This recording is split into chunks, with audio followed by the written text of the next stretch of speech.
A cuidarse.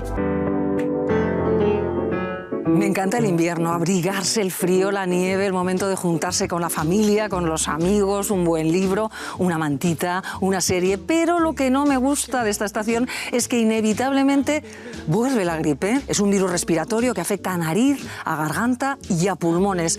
A menudo la confundimos con un simple resfriado. Por eso debemos prestar atención a los síntomas. Si no tienes complicaciones respiratorias o no perteneces a un grupo de riesgo, puedes pasarla tranquilamente en casa. Basta con tomar antitérmicos como paracetamol o ibuprofeno, descansar y sobre todo mantenerte bien hidratado. Nada más, aunque ojo, la gripe no es ninguna tontería y en personas con problemas de salud puede generar graves consecuencias. Por eso, ¿cuál es la mejor solución? La vacuna. Es segura, gratuita y eficaz. La gripe se contagia con facilidad a través de las gotitas que se liberan en un simple estornudo o tos, por lo que el uso de la mascarilla nos ayuda a protegernos. Sin duda, lo peor del invierno es la gripe, así que ya sabes, a cuidarse.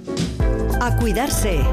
Una iniciativa de Aragón TV y Aragón Radio.